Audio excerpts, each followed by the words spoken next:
दोस्तों, इस वीडियो में आपको ऐसा ज्ञान मिलने वाला है, इससे पहले आप किसी वीडियो में नहीं देखे होंगे या ना सुने होंगे, तो इसे आपको ध्यान से सुना होगा।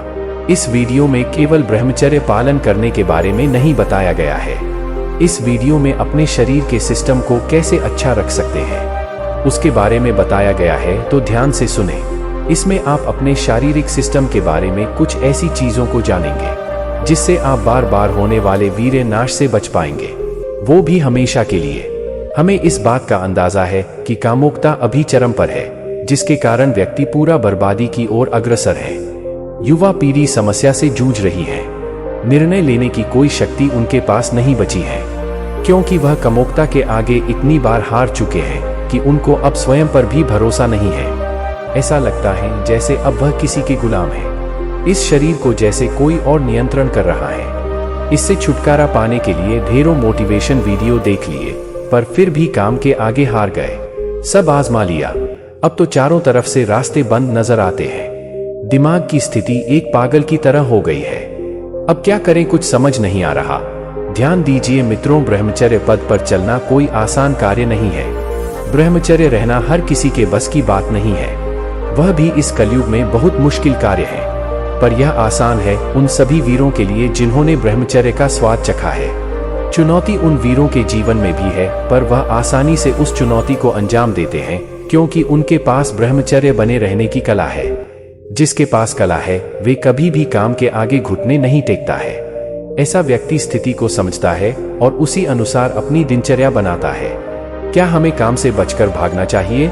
अगर आपको ऐसा लगता है कि मैं इससे कैसे बचूं और इसे बचने के हर संभव प्रयास आप कर चुके हैं, पर वे कोई काम नहीं आए, आखिर कब तक ये सिलसिला ऐसे ही चलता रहेगा? कब तक वीडियो देख कर मोटिवेट से डिमोटिवेट होते रहेंगे? हमें काम से भागने की कोई जरूरत नहीं है, यह बस समझने का खेल है। इस लाइन को आप अपने दिमाग में अंडरलाइन कर लें। मोटिवेशन एक अलग चीज है, शरीर का सिस्टम एक अलग चीज है। अभी केवल मोटिवेट हो रहे हो, शारीरिक सिस्टम कैसे काम करता है इसका ज्ञान नहीं है।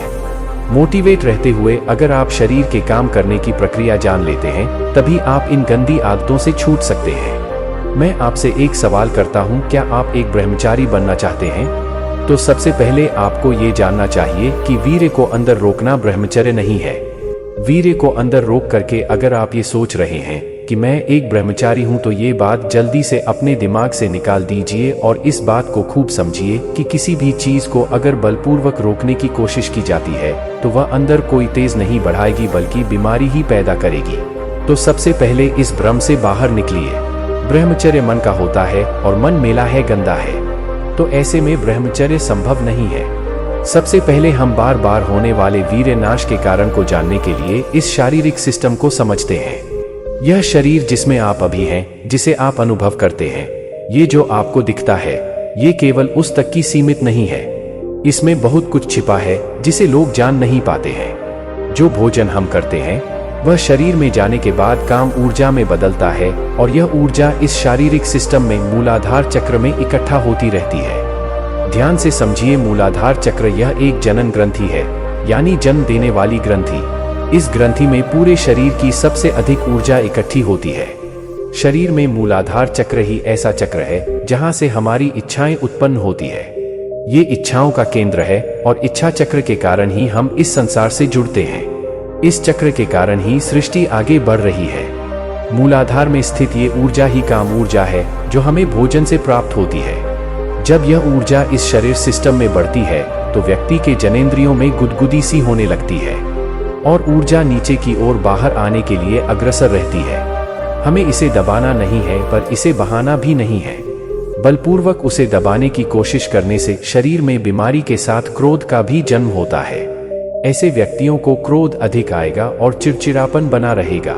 साथ ही स्वप्न दोष की समस्या भी हो जाती है। तो ऊर्जा को दबाना नहीं है, ये ध्यान रहे, हमें इस प्रक्रिया को समझना है।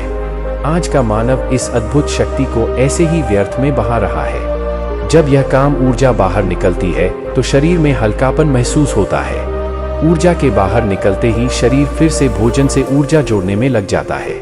अगले 5 से 10 दिनों के भीतर ऊर्जा फिर से मूलाधार में इकट्ठी होगी और फिर से ऊर्जा का नाच ऊर्जा बन रही है, बाहर निकल रही है।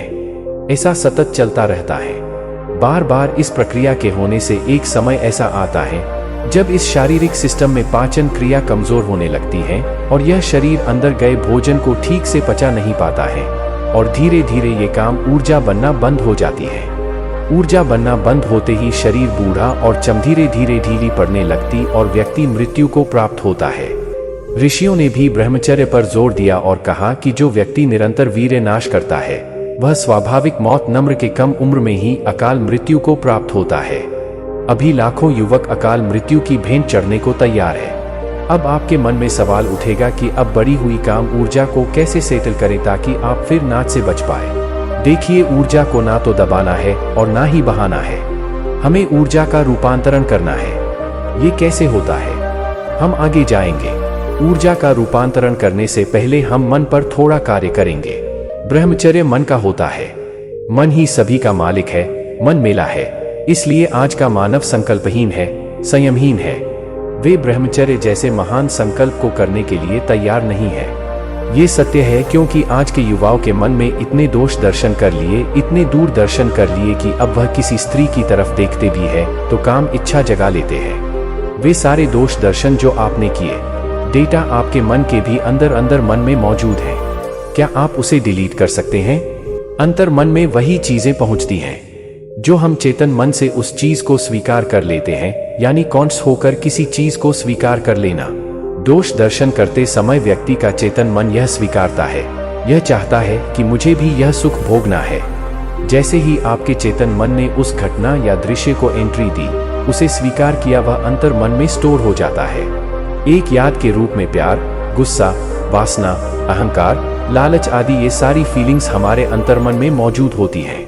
ईश्वर ने नहीं डाली है, यह सब हम जन्म से सीखते आ रहे हैं। जिस माहौल में हम रहते हैं उसी तरह की यादें हमारे दिमाग में रहती हैं। इस उदाहरण से समझिए कैसे आपका मन का मुक्ता के हदें पार कर रहा है। मान लीजिए आज का यह आधुनिक युग किसी कारणवश समाप्त हो जाए और हम फिर से आदिवासियों जैसा जीवन जीने लगे। हम पूरा प्रकृति पर आधारित जीवन जीने लगे। जो संतान उत्पन्न हो वह भी प्रकृति पर आसक्त होकर जीवन जीने लगे और हमको इस जीवन को अपनाएं। 50 वर्ष से भी अधिक समय बीत गया है।